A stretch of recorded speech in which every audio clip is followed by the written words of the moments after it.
Welcome to the very first episode of Parenting Beyond Belief. This is episode 1, 2, 3, or 4, depending, season 1. It is July 21st, 2018. I am your host, Clare Wuellner, and joining me today are Janet Heimlich. Hello, Claire. Hi, Janet. Good to be here. Good. And Chelsea Rodriguez. Hello, hello. And she's on the phone, so there might be a delay when she's talking. And Parenting Beyond Belief is a production of the Atheist Community of Austin, a nonprofit educational organization dedicated to the separation of government and religion and the promotion of positive atheist culture. This idea for a show has been percolating for quite a while, and recently things have been ramping up, and we threw it out into the arena for real, and now we're actually going to do it. And this has been the show that I've wanted to do above all other shows. And I'm thrilled to say that we have some great folks. There are going to be 2 sets of hosts and 2 show versions, so to speak. The other set of hosts will be Dale McGowan of the book Parenting Beyond Belief, which is where we got our name for our show, on raising ethical, caring kids without religion. And that is a book you can get on Amazon, and highly recommend that. The other one is Raising Free Thinkers, and that is by Dale McGowan, Malin Matsumura, Amanda Metzkas, and Jan DeVore. They've put together an amazing guide for you. So that's another book you could pick up. Dale has also a blog that was basically what I used to guide my parenting in all things secular. Dale has been a hero for me. I know Tracy Harris is cringing right now because she doesn't like the word hero, but I really admire Dale for his work in this area and for putting down on paper what was so desperately needed in the field. So he has a blog called The Memeing of Life. That's meme as in internet meme, memeing of life. He has stopped writing in it, but there are 700 posts covering absolutely everything about secular parenting. What we hope to do with this show at first is talk about topics that are fairly broad and of use to almost anyone who is wanting to parent their child in a secular fashion. And then we would like for it to go to a call-in type show. But that is later. Today is just discussing some of the big questions. But first, I would like to ask my other hosts why they are interested in this project. What brought you here? Why do you have passion about this? Let's start with Janet. I see the main purpose of this show to be offering support to parents who are secular-minded themselves, who are wanting to raise their kids the most healthy way possible. Now, my background is in the research of religious child maltreatment, so I kind of see the worst of the worst in cases where kids are raised in a what I call an authoritarian religious environment. We see all kinds of problems that can come out of that for kids. And, there are so many religious organizations which focus, lots and lots of resources, basically in telling parents how to raise their kids. And so there are all those influences going on. And then you have those kids that grow up, they decide, wait, this is not the kind of environment I want to be in as an adult, and it's not the kind of environment I want to raise my children in. Where do I go for resources? All of my the network of my upbringing I may have disassociated from them, and so oftentimes they will seek a humanist community for some support, but I think it is lacking to find really good resources. I mean, Dale's sort of got a corner on the market there, but what else is out there? And so I think the best purpose of this is to have a helpful and healthy, enriching conversation around the issue of secular parenting. So, Jan, can I ask you a couple questions about Child Friendly Faith Project? First of all, you've published a book on this topic. Can you talk a little bit about that? Tell us about it. Sure. The book is called Breaking Their Will, Shedding Light on Religious Child Maltreatment.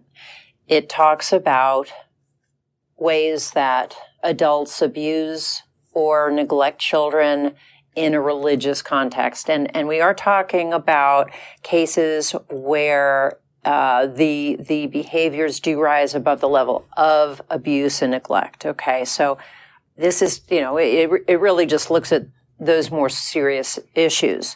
It's not focused on any particular religion. It does look at the three Abrahamic faiths. So, you'll find examples that are Christian, mostly Christian, because it's focused on U.S., but also Jewish and Islamic types of rituals and behaviors.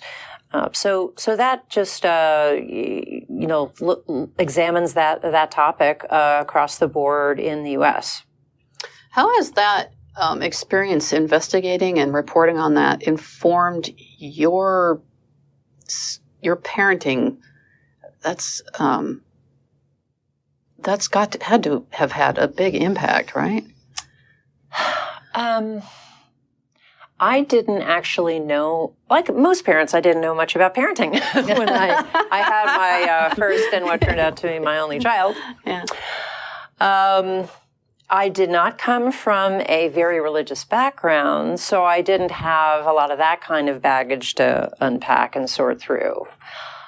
But because just of the time that I was raised, which was in the 60s and early 70s, I felt like I didn't have a lot of tools.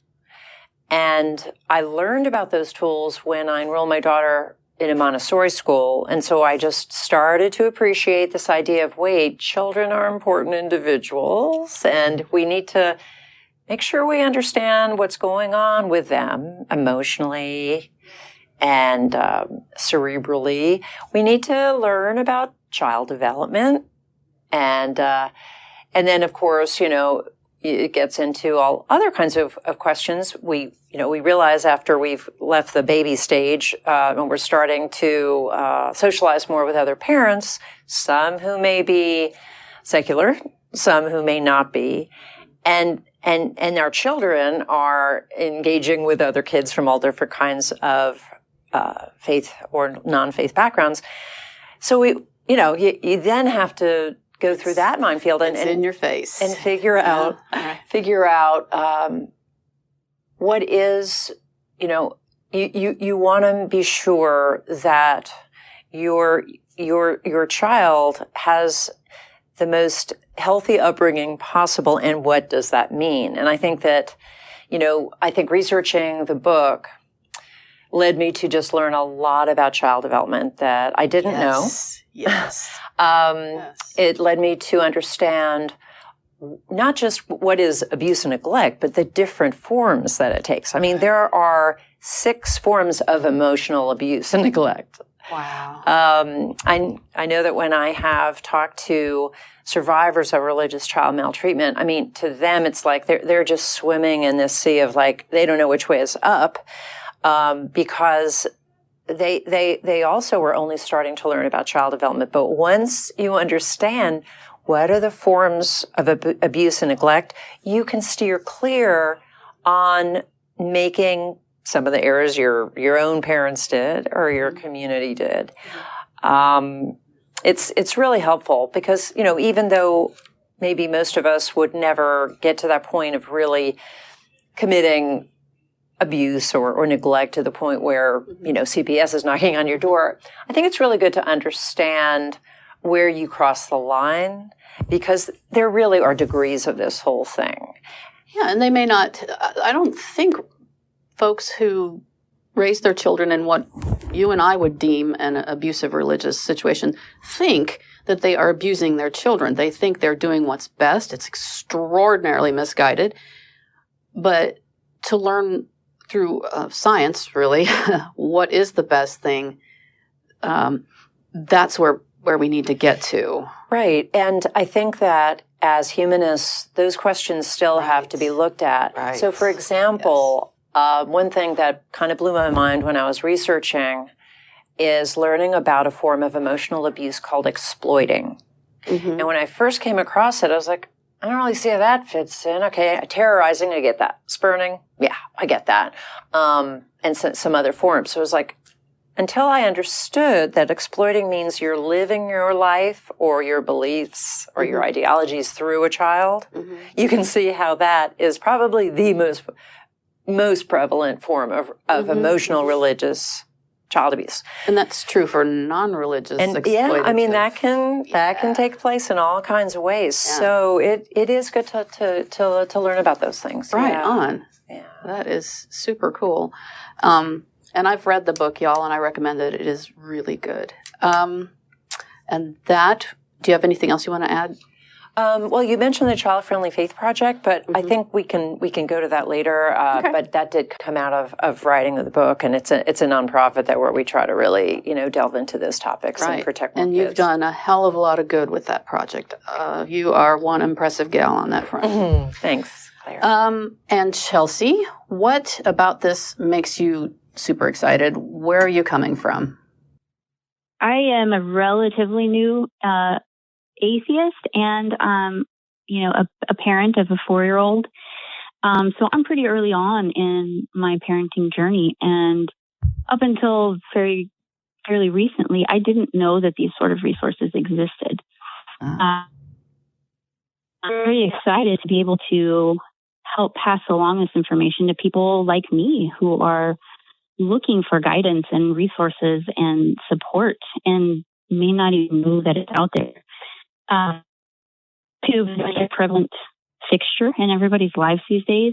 And I think having a show like this, it's going to reach a very broad audience of people who are just looking for help and looking for solutions on how to navigate, especially religious family, because I feel that that's, it's a sticky situation when you are a secular family, but your extended family is religious, and trying to be respectful and caring while still being able to raise your child or children the way you want to. It can be tough. So I think that it's wonderful that we have this program to help people do that. When did you come away from religion? Was it before or after your child was born, after your little boy was born? It was before. Your little girl. About 2012. So oh, it's okay. Right. About 2012. So I haven't been an atheist for too long. So I feel like I'm just starting out in this, and my daughter's so young. So it's like a clean slate, and I want to raise her in a secular manner, and having, a show like this to kind of guide you through is such an amazing resource. So, and I know that I think having a show like this is going to help people like me who are not sure where to start, to have a sense of community and a resource to lean on when things get rough, but also to celebrate victories along the way. Once we have the call-in function, we'll be able to hear from parents who had victories and want to tell us about that and share it. And I can't wait for that. Yeah, right on. It'll be amazing. Janice over here, thumbs upping, nodding and smiling, and we're like, yeah, because it does feel good when you get it right. Yeah, absolutely. Right. And your experience in the secular world, you're on the board of the Atheist Community of Austin, and you've also been in the trenches doing some other stuff. You want to tell the audience about that? Oh, sure. I started out in the Atheist Community doing Facebook moderation for the Atheist Experience official Facebook group. Yeah. I did that for about a year, and it was rough, but I learned a ton. And then I kind of just worked my way up. And this past May, I was elected onto the board of the AA, which is super exciting. Yeah. I'm looking to help in any way I can. I'm so excited that this show is being created, so I can help pass on the info. Right. I've got to say that going from religious person to ACA board member and moderator of the official discussion group, that's a pretty meteoric rise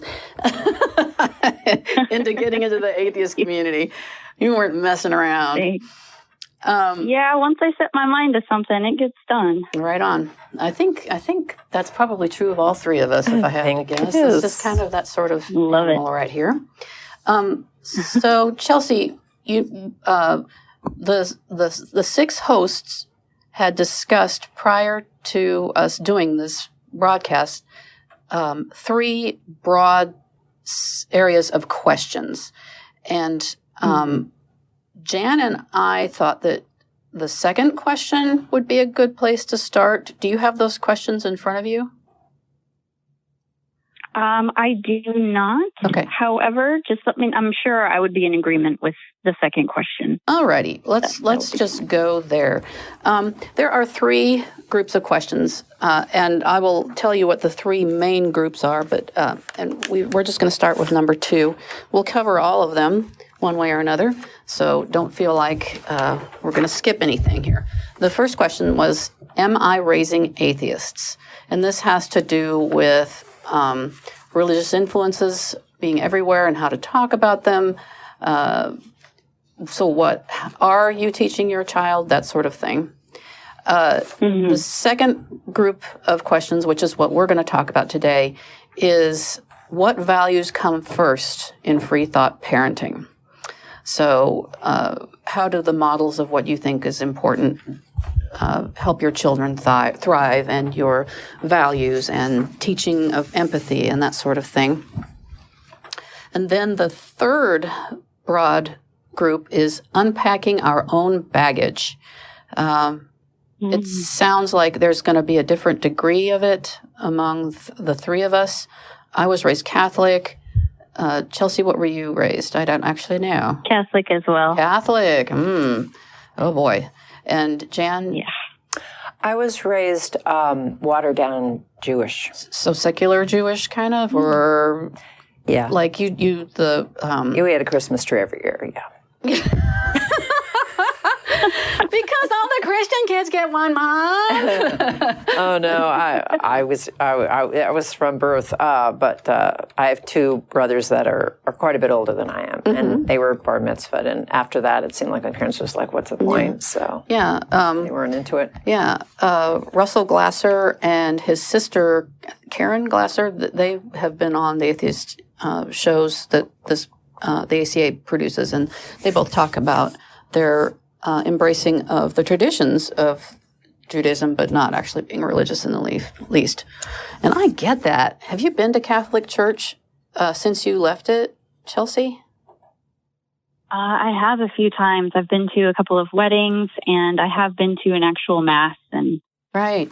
wow, it's so different on the other side. Yeah, it is. But the weird thing was when we're doing number 3. We'll talk about this later, just to keep you hanging a little bit. Let's talk about number 2. What values come first in free thought parenting? The first question on this list is, what does free thought parenting look like in our own families? Values come first, to me, is, I think, valuing independence. I don't want to push my daughter into thinking one way or the other, whether that's some sort of religious indoctrination or if that's, I'm an atheist and I want you to be too. Right. I want to provide her with all of the tools necessary to make up her own mind in her own time. So I think that, raising an independent child who's capable of making her own decisions is something that's really important to me personally. Mm-hmm. And what does that look like? Can you give an example of where something has happened? Sure. It's tough because she's 4, but we've had conversations about supernatural things, for example, like ghosts and stuff that she'll see on cartoons, and she'll be like, "Mom, ghosts are scary." And I'll say, "Well, honey, have you ever seen a ghost?" "Well, no." And I'll ask her, "Well, how do you know that they're real?" And we'll have a discussion about, what we see on TV versus what we see with our eyes and what we hear with our ears and our senses tell us. Yeah. And laying the groundwork for that kind of thought in the future. Mm-hmm. So right on. That's one thing that's really important to me, is to see that she's thinking critically, even though she's really young. Right. Just planting that seed early, super important. Exactly. Super important. Not encouraged in my childhood. How about you? In terms of religion, anyhow. Not so much. Oh, yes. Yeah. So, Jan, what does it look like in your house? Well, my household is me and my daughter Maxine, who is turning 15 this week. And wow. I'm kind of looking back over the years and decisions that I've made here and there. I would say all fall into the umbrella of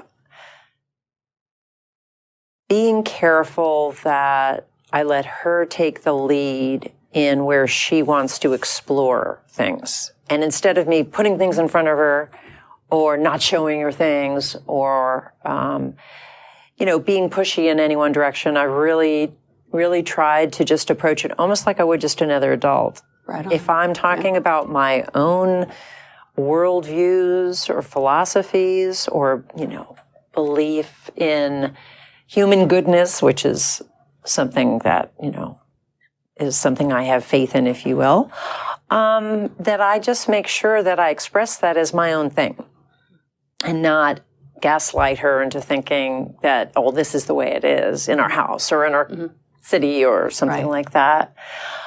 And I've also, there's a lot of observing that I do just to see what's piquing her interest, where is she going, what's really, and I've had to, that was probably the hardest lesson for me moving along, not necessarily when it comes to learning about ideologies, but just like sports. She really loved volleyball, and I really loved her loving volleyball, but then we got into this sort of ultra competitive aspect of it, which was so not her at all. And I could have just kind of forced her to keep going, and then she would have hated volleyball altogether. So I really had to learn more to watch her and listen to her and see what really lights her sparks, and that's the most important thing to me, I would say, is that I just want to get really in touch with what inspires her. It's never been, I would say, a real concern that she was going to get sort of sucked into some kind of ideological thing that, I thought was scary. But I could see, her father, we've been split up for a long time. I mean, he comes from a conservative Christian type of background. He still, to this day, cannot look at things with reason or rationale. So I, was a little bit concerned about that, but there was never a time where he ever forced her to go to church or anything like that. I think he didn't really care to go to church himself. So, I guess I was always a little watchful of that. Yeah. Just say being in school with other kids who knows, where they're coming from. So I just always wanted to keep that canvas really blank and see what she puts on it. And I would say that what I feel very good about, from what I can tell, that most of what she's learning about, what she's into right now, are all things that she's gravitated towards organically. And there was no coercion or certainly indoctrination or anything like that. I think it was all coming from a genuine place from her. To me, that seems like the number one job for myself as a parent. Right. Just to dovetail on that, keeping things open. I think you both said this in your own way, so that you're not steering your child towards any one way of thinking or making them do something like sports, which is certainly a thing for a lot of parents. It's like religion. But there are things that, for me, and I'm basically the same thing. I'll get to me in a minute, but there are things that I think in my parenting I'm not going to let them. It's not negotiable. For instance, you are not allowed to hurt anybody unless it's life-threatening. That sort of thing. Or that's really a basic one, but I'm trying to think of something less obvious. Do you have one that you can think of? Are you talking about teaching respect of others? Is that that sort of thing? Yeah. Empathy is a big one. That's more of a value, though, right? I see empathy as more of a natural part of our human condition. It is. Thank you, evolution. Thank you, everybody. Yeah. We're going to get there more on that. But I think it can be hammered out of people and trumped on, just totally, almost erased through horrific parenting. But that I do think is something that any child would naturally have, unless they had some sort of serious like behavioral or cerebral condition. And when it came for us, when it came to I guess you can say morals, ethics, and that kind of thing. And I saw that was on our list, so I guess I'll go into it. I've never believed that you can intellectually teach any of that.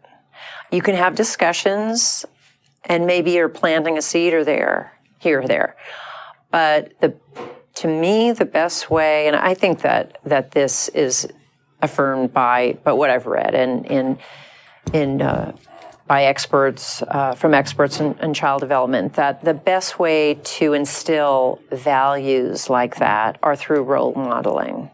Authoritative instead of authoritarian. Well, absolutely authoritative, but I mean specifically role modeling where you are the example. They're just seeing examples through the actions of the people they love, who are authority figures to them, like parents.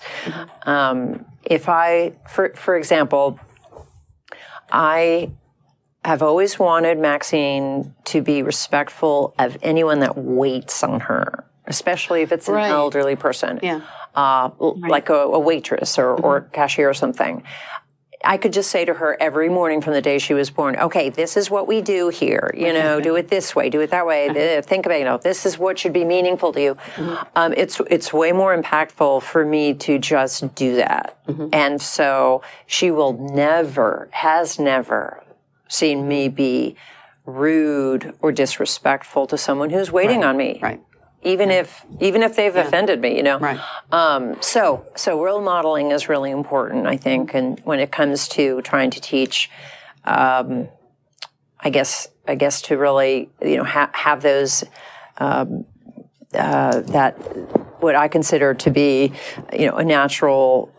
When it comes to empathy, to have that be part of their outlook, and to teach respect of others. Right. So you have to be respectful. You have to be some things. How about you, Chelsea? Are there things that just are non-negotiables? I can think of one right now. If you're going outside, you have to wear a hat, and you wear sunscreen. That's it. If you don't do hat or sunscreen, you're inside. That was one of them. That was one I was not flexible on. That's a little silly. Oh, yeah. We had a list of words that couldn't be said. Oh, and yeah. They included hate and shut up. Couldn't say those two things. Okay, right. I can't remember what else was on the list. Certain words. Yeah. Words that hurt people, basically. Yeah, and also that just take you to a really kind of negative place. Right. Go ahead, Chelsea. We're hearing you now. Okay. Well, having a little one, safety is a really, really important thing. Right. So one of the non-negotiable things is, when we are in a parking lot, you have to hold my hand. If you don't hold my hand, I'm going to pick you up. Like, you're not allowed to walk by yourself, crossing a street or a parking lot. Anything having to do with safety is of the utmost importance for me right now. Yep. I remember that stage. I remember it well. You're right. That's a very good example. Very good example. And I have stories about my son. He insisted that he could run across the street and it would be fine. It was like he was yanking my chain. And we finally cured him of it, but it was very scary. Anyhow, what brings me to this, and what does secular free thought parenting look like in my house? I think if I'd been raising my kids in Iowa, it would look like nothing, because there would be nothing to fight against, really. Being in Texas and having small children, I became extraordinarily aware of the importance of critical thinking, science in particular. I hate to say science because then people think that science is a religion and that science is to blame for everything that's going wrong in the world. But just the same set of thought patterns that can lead to throwing out religion are right there with, throwing out science are right there with religion. Right. And so I became extremely active in the fight of pushing back the State Board of Education back, how many years ago was that? 10 years or more. I spoke in front of the board 2 or 3 times. I wrote letters. I started a website that was really received well and did a lot of good in helping educate people about why it was important that we fight the State Board of Education, whether you're religious or not. And that, because we were in Texas, where one of the questions people will ask you is, what church do you go to? I'd never been asked that before. Never. Came to Texas and you get asked, and you're like, really? Wow. I get it. It's a social network, but it's just a different flavor from Iowa. And so I didn't believe any of that stuff. And I didn't really quite know where to go with it, but because I was already in the secular community because of the science piece, I started getting interested in what Dale McGowan was doing, and I went to we hosted 2 seminars by him here in Austin, Texas, and that is what informed my parenting in terms of how I could handle it in Texas. Because I think within a mile of my house, there must be 8 or 9 churches. It's everywhere. So you do have to do some damage control. And like you, Chelsea, my in-laws are deeply religious on a mitochondrial level, Southern Baptist. Everything comes back to Jesus. I mean, everything. Oh. And and they're lovely. They're totally lovely. They have accepted my family, even though we're atheist. They are very concerned about the children's souls, and that's fine and appropriate. But we have had to actively parent secularly. As far as indoctrination, we talked about all religions. I can't say that I was neutral in it because it's hard for me to be neutral in it. I remember one particular time we were in a hotel and we read storybooks every night. And I had forgotten to bring storybooks. And I said, well, I know there's one book in this room. And I opened up the drawer and there was the Bible. And I said, let's just read through this just for shits and giggles. And it's not appropriate for certain ages. Right. No, but I just started the beginning with Genesis, which is very easy. If you just started Genesis, it's, pretty basic stuff. And with everything I would say, now, does that make sense? And they'd be like, no, how does that work? And I'd say, well, what do you think of this? And we just went through the first few parts of what do you call them? Not even chapters, of the Bible, and talked about it. And if you look at it critically, it's ridiculous. And so I have to admit that I have imparted this sort of undercurrent to them, and I've had to do some damage control there. And when they start to get down on people who are religious or say, oh, I don't want to be around them because they're religious, or I'm scared to go to church because religion is evil, and like, oh, no, wait. Religious people are perfectly fine people. They just look at things differently than we do. And most religion is pretty innocuous, and you love some people who are religious, and you need to be respectful of them. You can talk to them about their beliefs, but don't be disrespectful to them, and so on. So, had I been in Iowa, I don't think I'd be having this conversation at all. Not at all. But here in Texas, it has been unbelievable. Anybody who tells you the North is bad as the South, no. Later on, as we continue in this show, I can tell stories about my experience going literally across the Southeast, driving to my in-laws' house, which is in South Carolina, and how it gets worse and worse as you get east, more and more east. It's palpable, the differences. How do we think what we're doing is helping them to thrive? I mean, people think that religion keeps kids in a good place and helps them thrive. You hear it all the time. How is what we're doing better? I mean, again, I think I have to go back to this. I think that I've almost, for myself, developed this term, parenting by observation. I mean, a lot of the things we're talking about are really natural things the kids do. Kids, it is the human condition, or it's of any species to thrive, right? I mean, that's just a part of life. It's when obstacles are put in the way of that, and controls and restrictions and things like that run counter to thriving. I know many adults, because I work with so many abuse survivors, who are failing to thrive as adults. They're just continuing that same condition of their childhood. I'll just give you an example of just one woman I interviewed who grew up in an Amish community.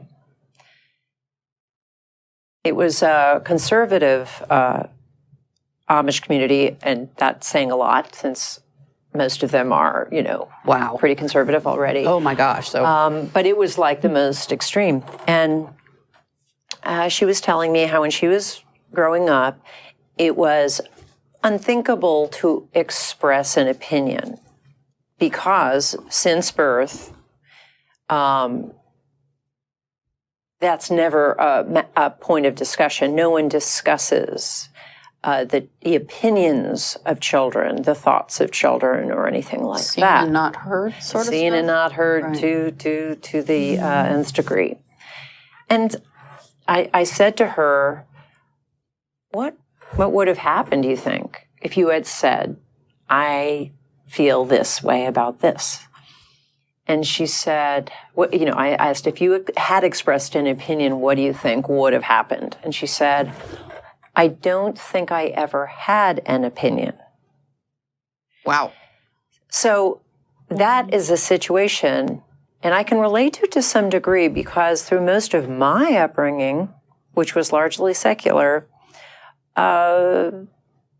I really can't remember any adult in my sphere ever asking me while I was growing up what I thought about anything or how I felt about anything. And I had to really, it sort of delayed that development for me until I was around people that actually did think what I thought and felt was worthwhile to discuss. So, again, I just see that so much of what good parenting is about is just not getting in the way of natural, healthy development. Yeah. Can I dovetail on that, Chelsea, or are you raring to go? Oh, go right ahead. Something you said about not feeling like you can express an opinion. I definitely was raised that way. I had opinions, but didn't dare express them for a number of reasons. And one of the things that I feel like I'm doing right as a parent, so here we're going to celebrate a little bit. is that my kids feel very free to share their opinions. They don't do it arrogantly. They just do it like, hey, I'm a human being and here's my opinions. And I see them put adults on their ass all the time. Because, whoa, this child has a strong adult opinion. It's like, yeah, and it's a good one too. You should listen. So yeah, that is a very big thing. And I do believe strongly that for the most part, religion doesn't encourage such things.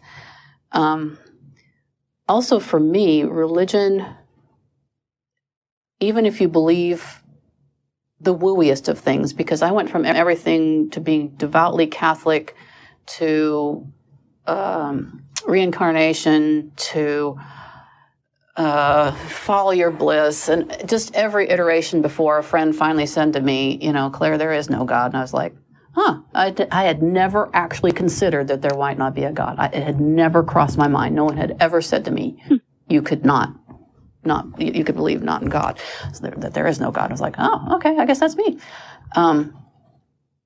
But as I got there, the things that I thought, even if they didn't, there was always some collateral damage. I have friends who are religious, and I respect them. I would never tell them to ditch their religion. I will challenge them on certain things.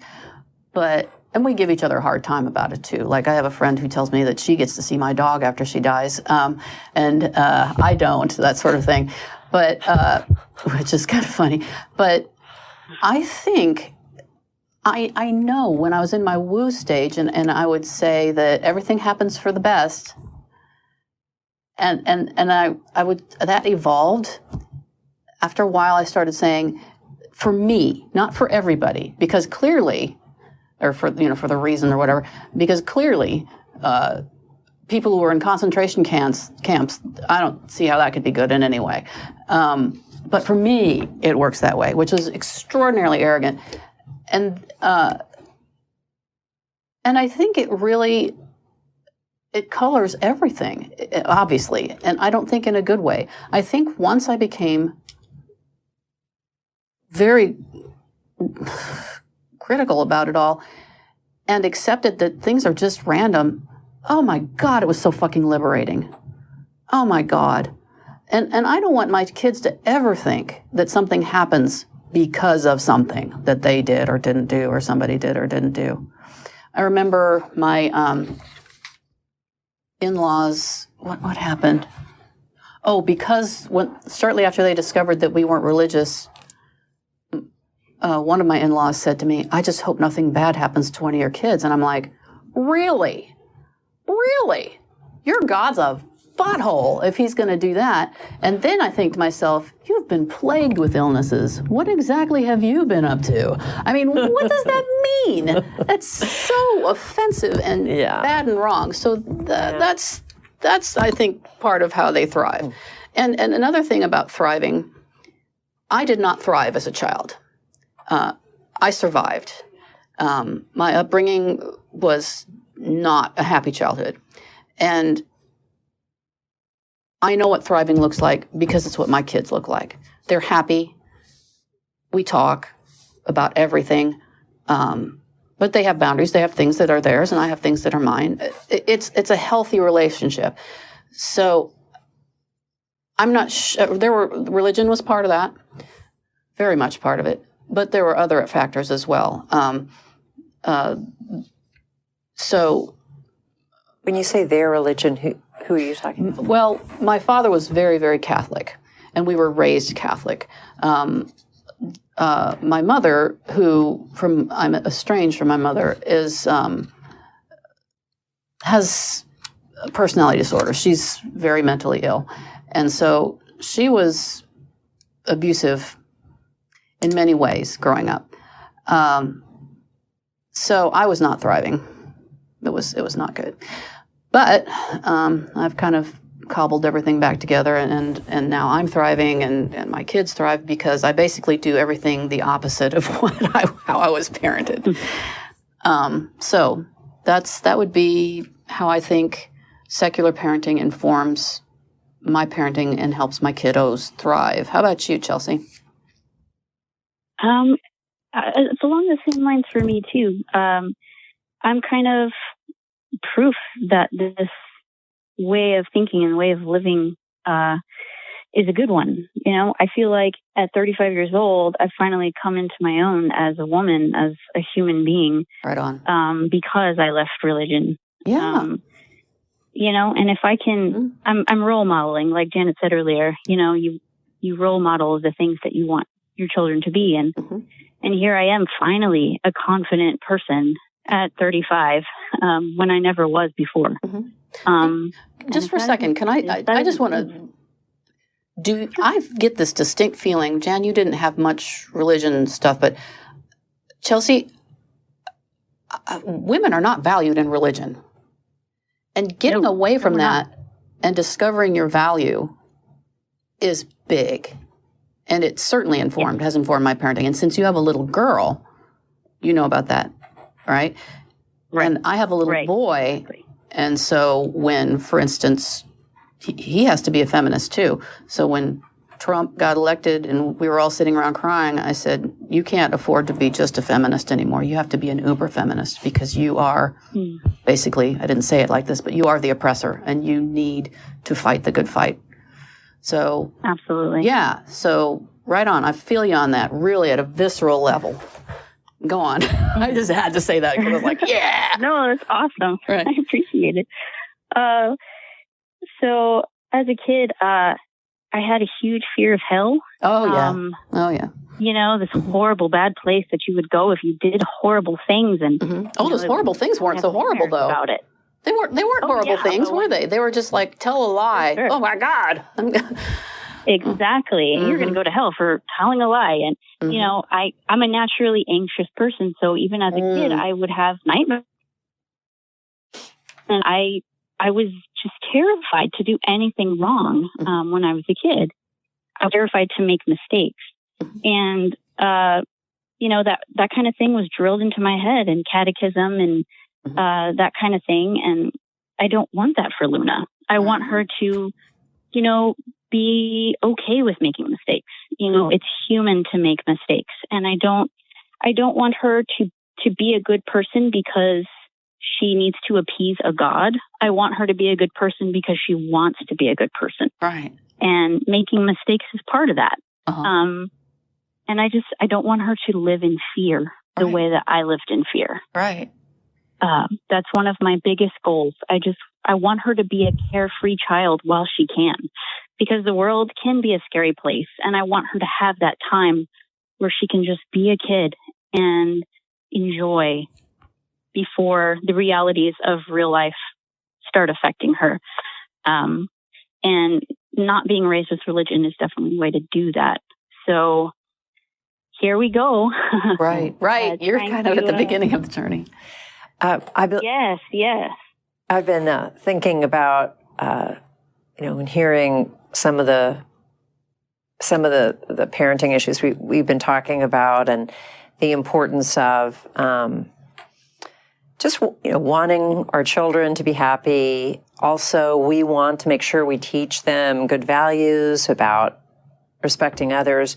And I think that for secular parents, it's perceived, maybe I should say, that there is more of a challenge there, that we don't have that same toolbox that religious parents have. That we can just draw from. For example, Chelsea, you were talking about child safety in the beginning of our talk. And, you know, for some religious parents, it's real easy to just pull out the fear factor thing and say, you know, this is what, you may go to hell, Jesus won't love you, whatever, you know, they need to get the kid to basically maintain some control there. And there, you know, every parent sometimes, you know, really does want to control their kids. Sometimes you need that. Because I say so. And, yeah, I mean, you know, and also we all want our kids to be happy and fulfilled and all that kind of thing. Well, again, it's like religion has these tools. For example, if a child is sad, you know, a religious parent may say, it's okay that your pet died because he's in a better place in his heaven. You'll get to see him. Yeah. When I die, this will happen. It's wonderful, and so there's more of a challenge perhaps for folks that can't easily draw from that. But I don't think it has to be a challenge. I really don't. And I think part of that comes from my realization that kids are actually a lot more emotionally resilient than we give them credit for. We're afraid of them falling apart because we've had terrible things happen to us where we did fall apart. But, just delivering bad news to a child is not enough to send them into, paralyzed state. They really can handle the truth. Mm-hmm. They can. And I think that that's something that secular parents sort of learn more and more along the way. When if they just consult with the right kind of folks. Like, for example, we lost a pet when my daughter was quite young. I called her teacher of this Montessori school and I said, okay, you guys don't believe in heaven. What do you think I should say? Mm-hmm. It was the most simplest response. She said, just tell her the dog's body stopped working. Mm-hmm. Yeah. I mean, it's really not too much to take in. Mm-hmm. And also if there are emotions that go along with that, sadness and so forth. I mean, just let that happen and it's okay. Yeah, just be there. Don't feel the need to always control everything. Mm-hmm. As long as you're there for them, they're going to be okay. Mm-hmm. Yeah. I was seeing this really amazing YouTube video. It was on Facebook. It was of a child sitting on the couch watching a cartoon about a dinosaur. Tell me if you guys have seen this. Mm-mm. The kid is probably not even 2 years old. She's sitting on the couch, she's watching it, and it's the mom who is recording the face of this child watching this sad thing happen in the cartoon.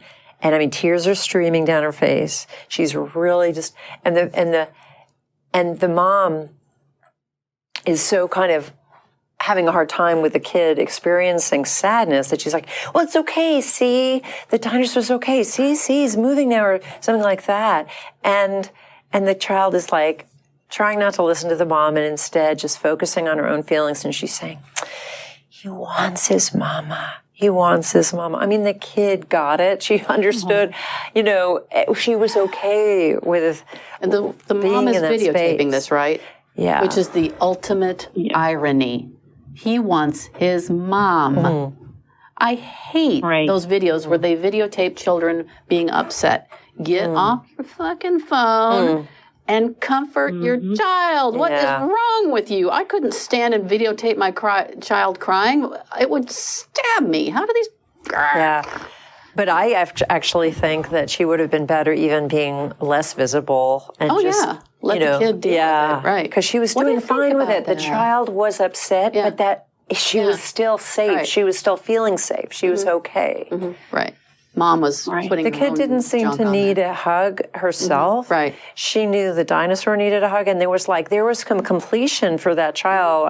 I felt to see what actually was going on in the cartoon, and that's completely developmentally appropriate.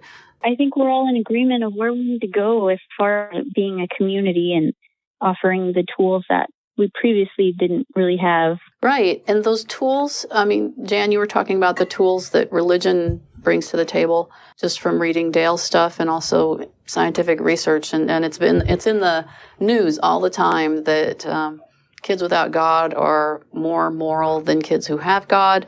And the basic reasoning behind that is because if you tell a child why they should or shouldn't do something, then they learn. If you just say, don't do it because Jesus is going to be pissed at you if you do it, there's no learning there. But if you say, don't do that because it hurts your sister, how do you want your sister to feel? Do you want them to be happy? Do you want them to be blah, blah, blah? Well, I think it's getting away from a fear-based type of education.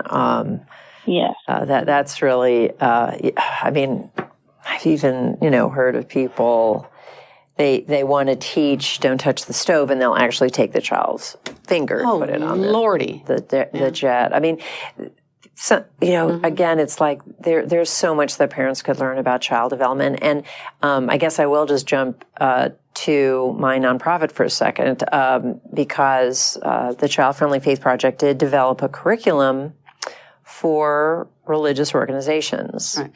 And a lot of that is teaching child development, because what I believe is once people, and I think this is true in all different kinds of cultures, and I can give another example too that's non-religious, when adults actually do learn more about child development, they naturally do start to make better choices. Now, if they're in a authoritarian type of religious community, they're not going to be able to parse out, what is healthy and not.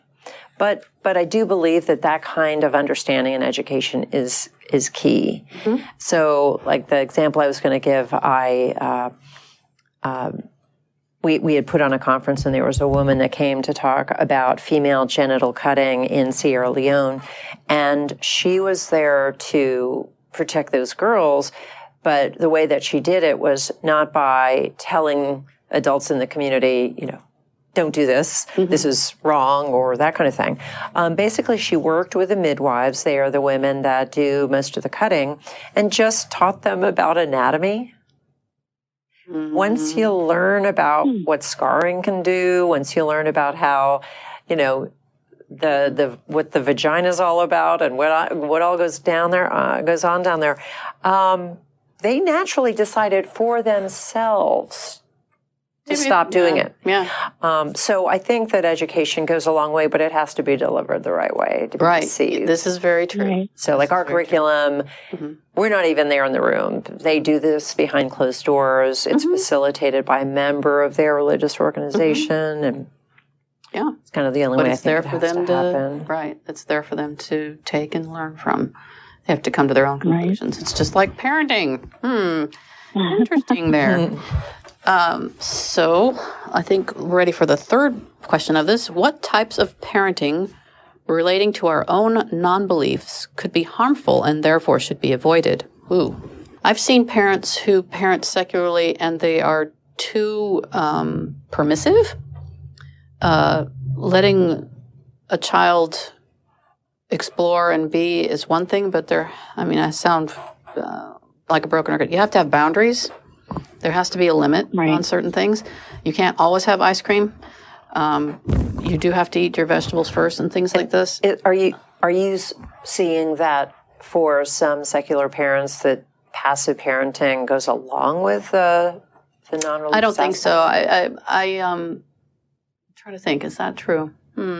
I think what happens is that the pendulum swings from the authoritarian religious stuff that I'm pretty sure these people experienced. They went clear the other way, and it winds up being all in the same sort of kid and caboodle. But I don't know. I'm sure. Let's see. Let me think about personal things that I have. And passive parenting is actually harmful. Yeah. Children do feel unsafe if they don't feel there are any boundaries or there aren't any rules. That is, you want to try to have a happy medium there with authoritative type models. Right. So I possibly have a blind spot here. What do you all think? Parenting in terms of non-belief that could be harmful. I have not known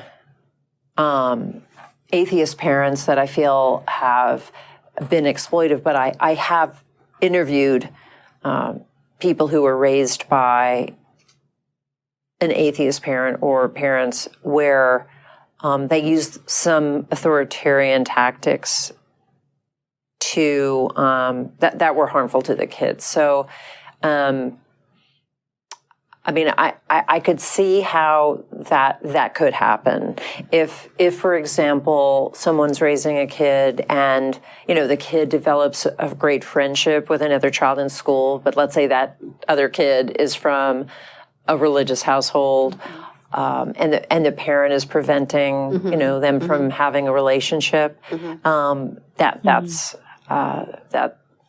is not a healthy way to go about that. So, you don't, I would say that, in a lot of my interviews, the biggest problem I saw with religious parents was fear. Their fears just kind of took over, and the kids paid a big price for their parents' fears.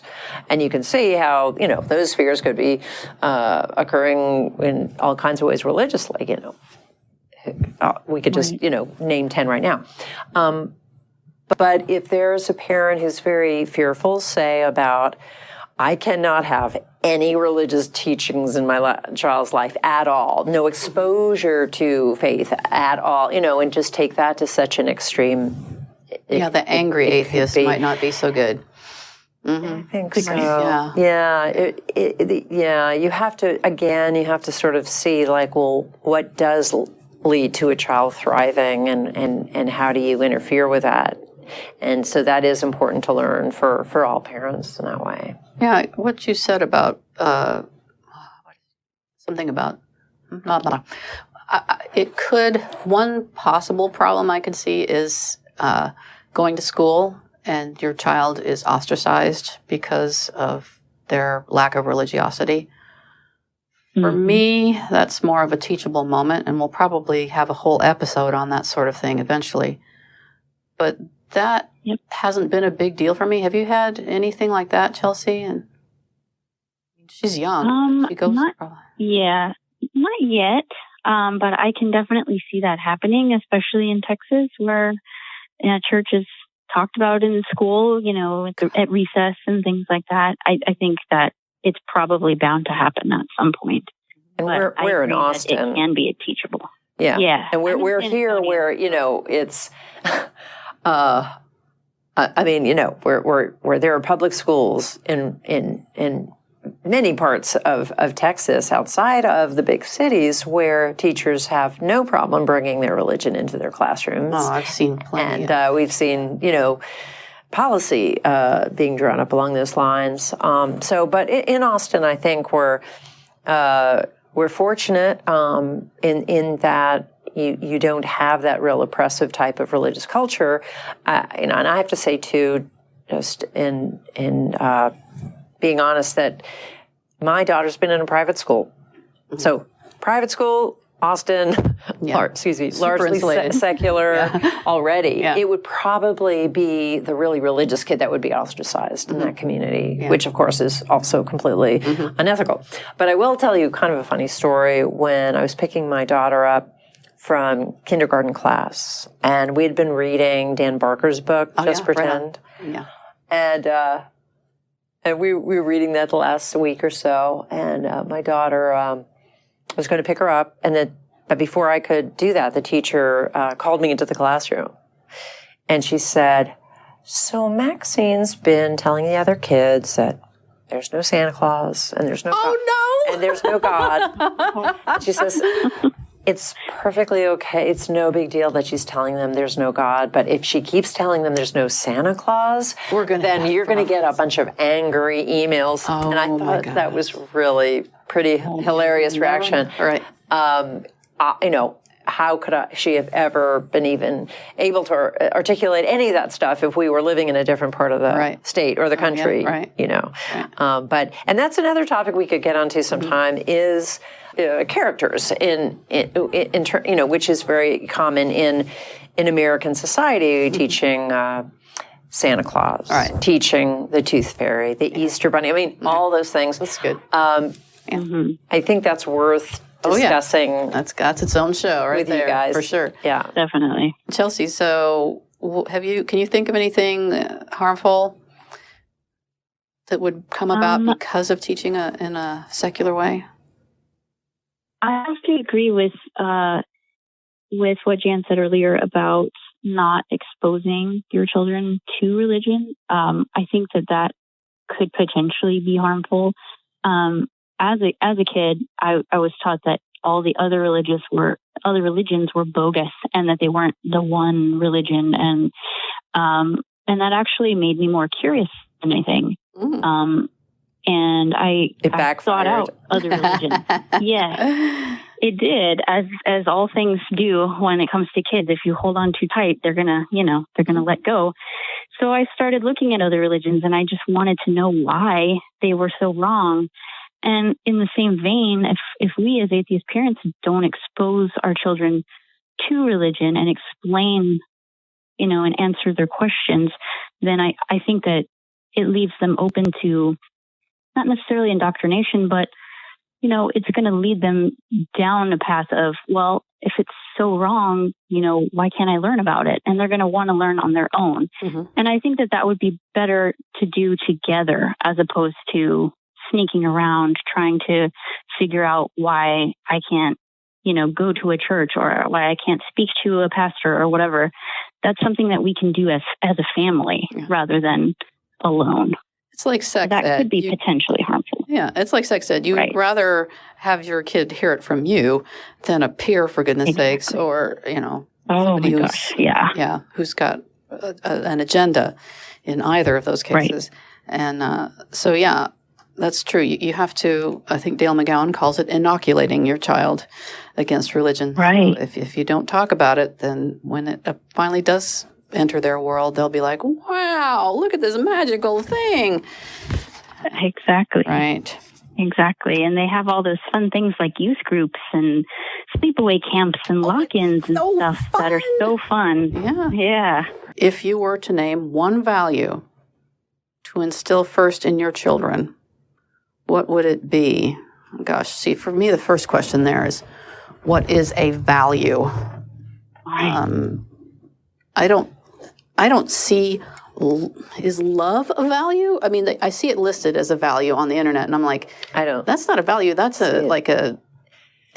an instinct. That's a part of who we are as human beings. It's not a value unless you teach your child that they have to love everyone, which I think is unethical. Not being a psychologist, I would just say that's an emotional response. Right, I don't think right. So I don't think that's your sister. I mean, you can't. Yeah, you can't do that. No, it's not something you can say you have to do this or you must do this.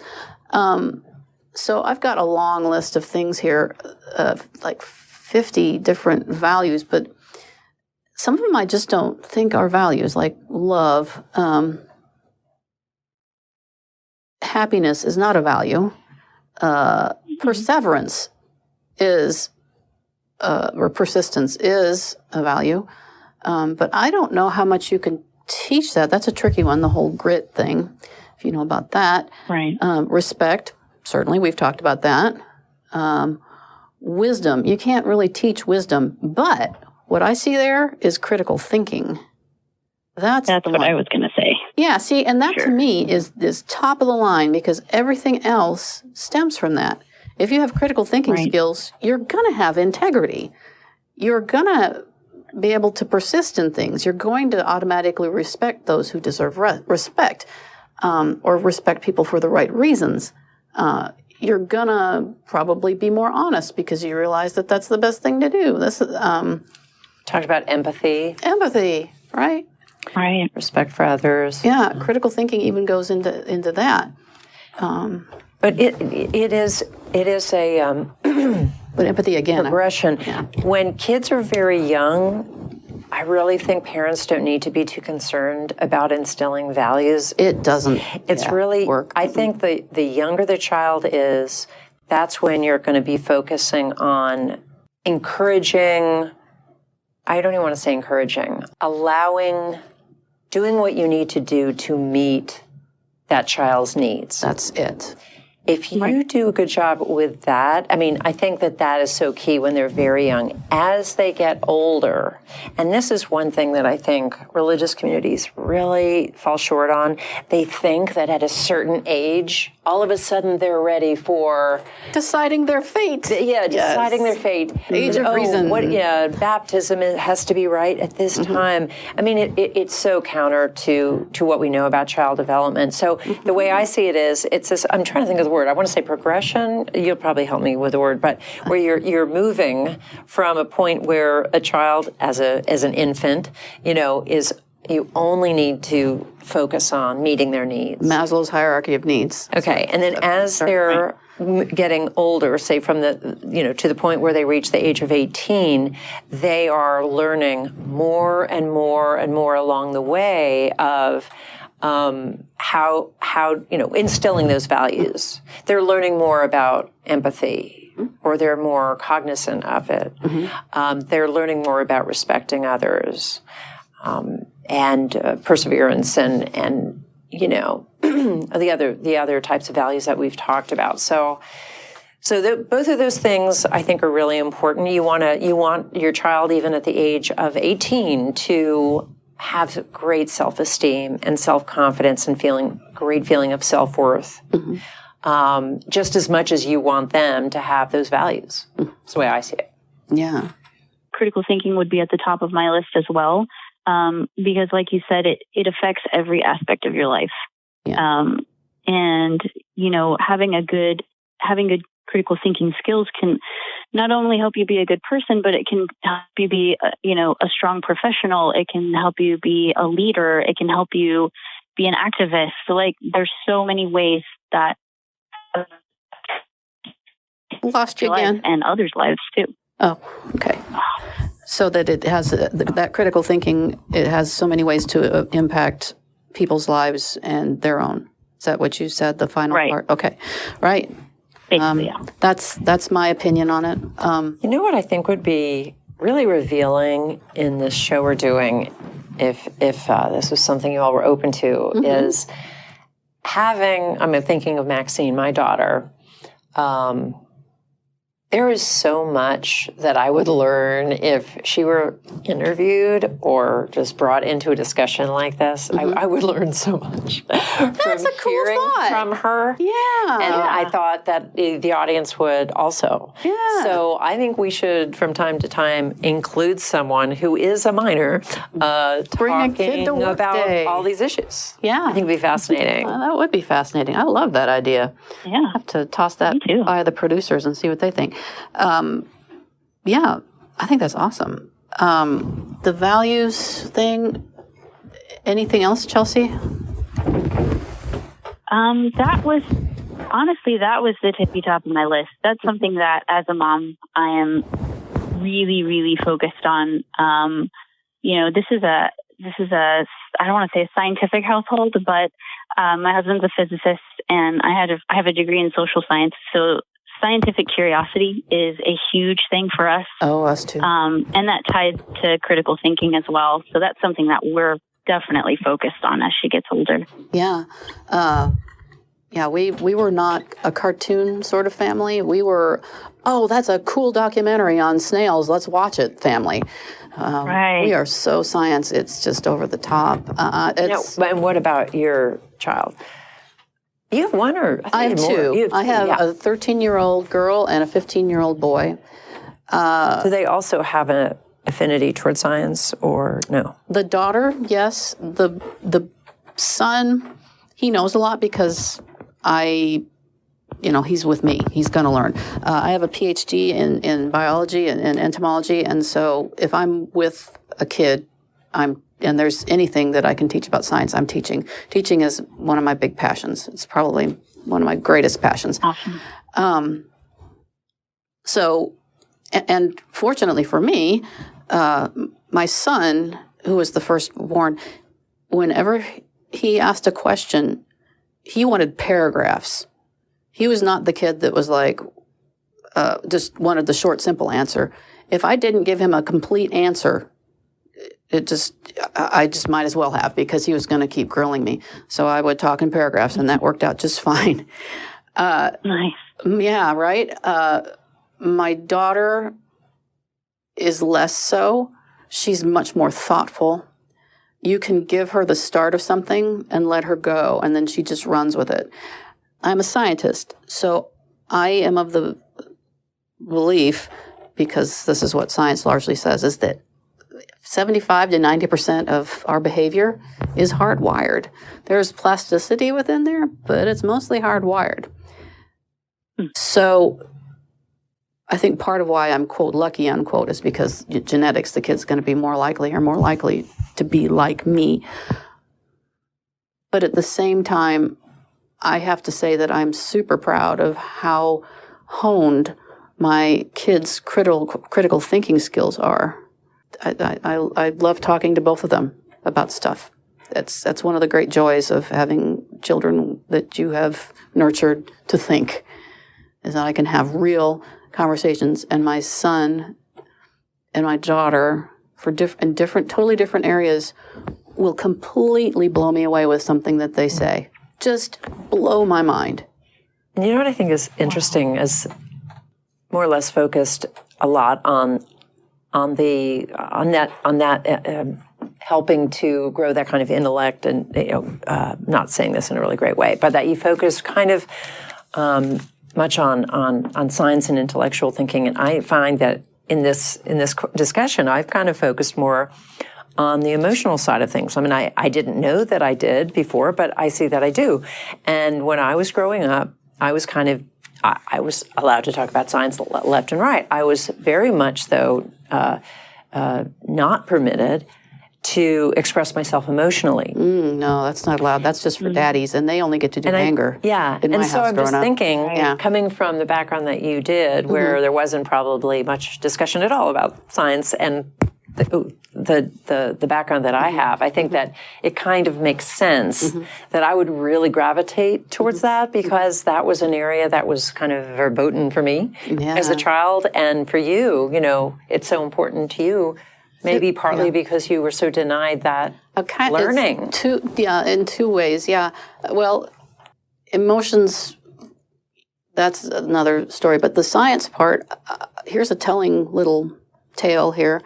My son, when he was 2 years old, developed a fascination with dinosaurs, which for me was a godsend, because prior to that, all he cared about were trucks and cars and vehicles, which I could not have cared less about.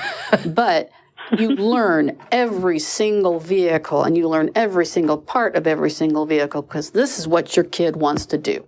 And I played cars and trucks in a row until I thought I was going to lose my mind. He had 200 little cars and trucks, and we'd line them up to the house and all this sort of crap. So dinosaurs were like, thank you, Jesus. We've got something that Mommy cares about. So he had the same sort of hunger. And something that always surprises me about people teaching children is they'll teach them the smallest and least number of words for their vocabulary. Their brains are freaking wide open to all things verbal. It's not second nature for them to learn. It's first nature. Until they hit puberty, their brain is capable of learning any damn language and any damn word in any damn language. And it behooves you to stuff as much in there as you can.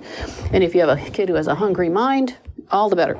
So I had all the dinosaur books, and we didn't just say, ooh, look, there's a brontosaurus or something, because at that point it didn't exist anymore. We knew every single name of every single dinosaur, and watched every single special, and knew all about the behavior. And anytime there was a new article that came out about finding a different kind of feathered critter or whatever, we were all over that. So I was reading one of these books with my son when he's, 3 or something. I am getting to the point of my story.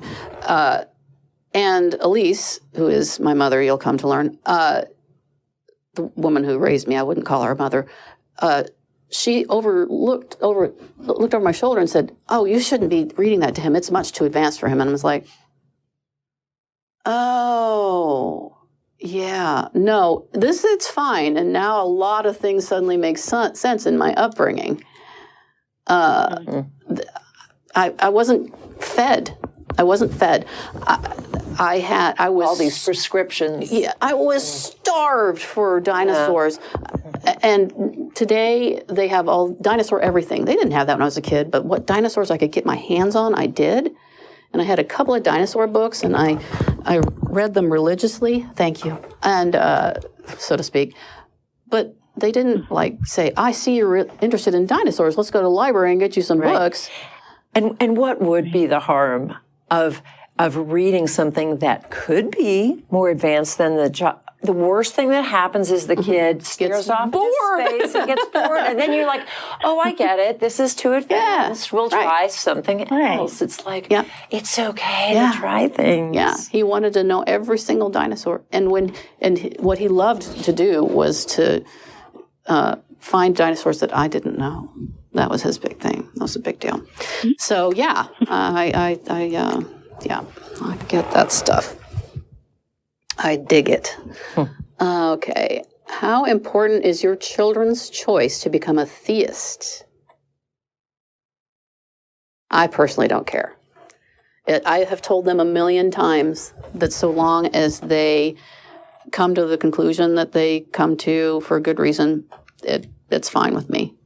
But they'd better be able to defend it. That's just my thinking. So what about y'all? Go ahead, Chelsea. It cut out and I didn't hear the question. Can you repeat it? I'm so sorry. How important is your children's choice to become a theist? I would be lying if I said that I would be happy about it if she decided that she wanted to be a theist. And I'm going to provide her with all the tools that I can for that decision that she makes. Mm-hmm. But if she decides that that's something that she wants to do, I will not, forbid her. I will not be negative about it. I want her to be her own person, even if that means that she wants to be religious. I'll know at the end of the day that I did my job and that I raised her the best I can. And if she chooses to be a theist, well, so be it. It's going to make for interesting Thanksgiving conversation. Absolutely. But it's important for me to have her make up her own mind, whatever that may be. As long as she's doing it herself organically, then I'm happy. Right.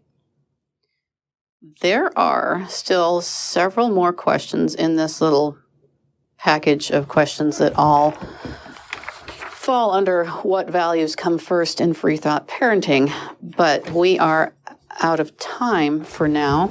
I would like to thank you, Janet and Chelsea, for a very fun and I think productive conversation. I hope it helps the listener.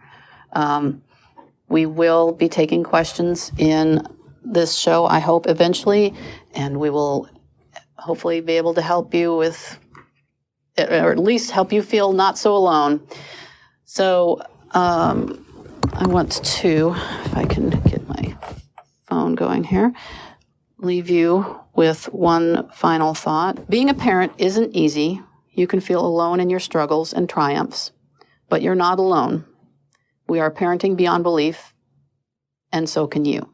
Also, I'd like to patch in thank you to Mark and Silas. They are the people who do all the hard work of actually making this podcast happen. Thank you. Bye. Bye. Thanks, guys. I think we're done. Bye, Chelsea. Bye, Chelsea. Nice to talk with you. Bye. Have a good weekend. You too. Enjoy that baby. The same. I will. Okay. Bye.